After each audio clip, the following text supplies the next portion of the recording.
可以这么说吧，黑神话悟空。Black Myth Wukong is a game deeply rooted in Chinese traditional culture, religious beliefs, and mythological stories. It's incredibly engaging because it faithfully recreates the mythical figure Sun Wukong from the novel Journey to the West. This character and his story are well known to every Chinese person, regardless of age or gender.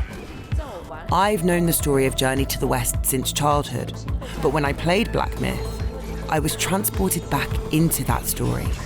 So for me, it's not just an old story, it's a new experience.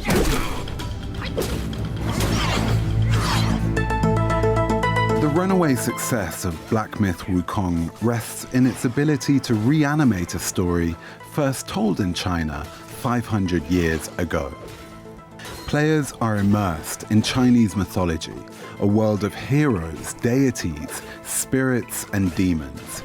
They're taken on a journey that includes real places, lifelike renderings of temples and shrines. For Chinese gamers who are used to spending time in a world typically dominated by stories from the West, it feels more like home.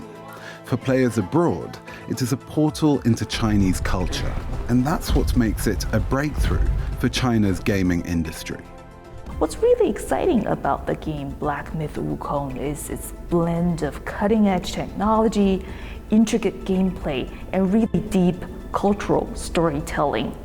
So when the game was first launched, back in August of 2024, it sold millions of copies within days and generated billions of dollars in values. That's huge. And you know, it's not just popular in China, where 70% of its sales is based. It's also getting traction globally, which is a major milestone for Chinese game developers. Black Myth's popularity earned it the title of China's first AAA game.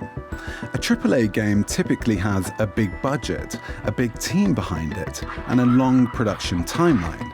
It is a marker of a game's quality, its graphics, gameplay, and storytelling.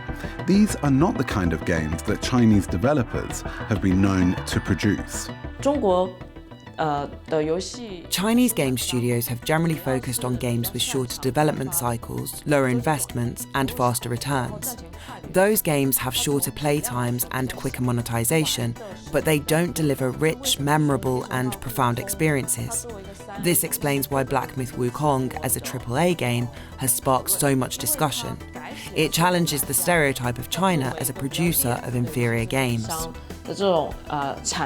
The Chinese gaming industry, from the development side, has been really focused on mobile games. For the last 15 years, China has the biggest mobile market in the world. More than 90% of revenue in gaming in China comes from mobile games, and in particular from free-to-play mobile games that then monetize through microtransactions and ads. So Black Myth Wukong was really a departure for that, because it's a game that's absolutely not concerned about being free to play. It's a game made primarily for computers and for consoles. It shows that Chinese developers can actually compete with usually Western or Japanese players in a space that's highly competitive. So this is really I would say, a coming to age moment for a lot of Chinese gaming developers, and it shows the tech progress underway and also how fast China is catching up to global leaders in this industry. China has not always been the most hospitable place for game developers. There is a societal perception that video games are harmful for young people. That has an effect on policy, including limits on playtime for children. There is also strict government control and regulation of games production. Before a game goes to market, it is screened for explicit and violent content, as well as material that could be at odds with the official narratives coming out of Beijing. Black Myth, with its focus on Chinese folklore, aesthetics, and architecture, has a message the government can get behind. When we talk about the Chinese gaming market, we definitely need to talk about the regulations, and we should not use euphemisms.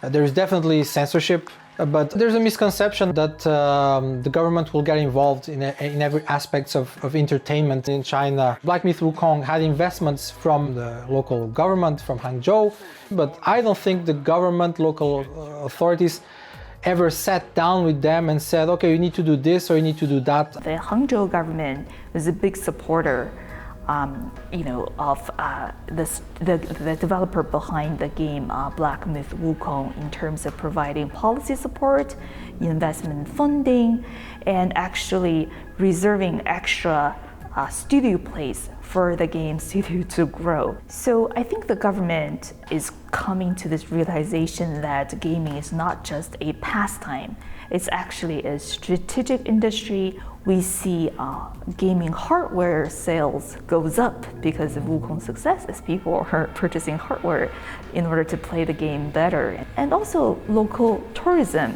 as gamers rush to the sites on which the game's settings are based, especially in the Shanxi province. So this new model of game plus economy is getting a lot of traction in policy discussions in China. This government support is not just about funding. We can also see it in terms of narrative. After the game's release, several official media outlets in China, like People's Daily Online, endorsed Black Myth Wukong. This demonstrates that the game aligns with official narratives, cultural directions, and societal expectations. The game transcends entertainment. It became a medium for China's cultural diplomacy. That cultural influence outside China has always been challenging for the government to achieve, but Black Myth Wukong demonstrates this potential.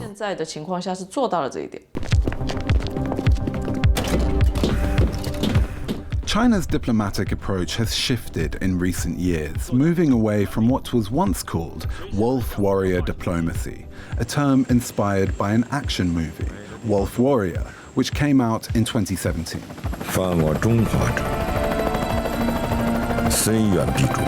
The film's special forces heroes seem to reflect the more assertive, sometimes aggressive language of Chinese diplomats. But that approach has since changed. Chinese officials have embraced a softer, more conciliatory tone, a vision centered on cooperation and understanding.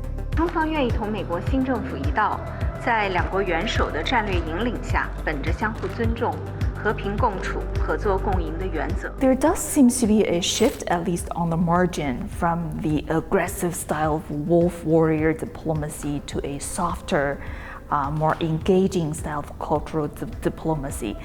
And in that sense, Black Myth fits this new tone perfectly. It's not about confrontation. It's not about China, taking on the world. It's more about sharing part of Chinese culture. And precisely because that kind of soft power aspect of the game is not heavy-handed, it feels authentic.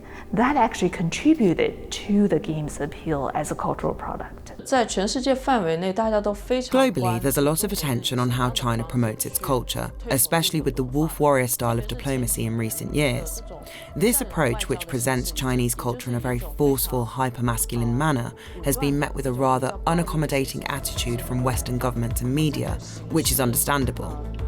Black Myth Wukong represents a more subtle and indirect way of showcasing Chinese culture. This is in fact a very sophisticated form of cultural communication. It allows Chinese culture to enter the global player's vision in a very natural way. It's a very successful example of the ongoing effort to tell China's story well.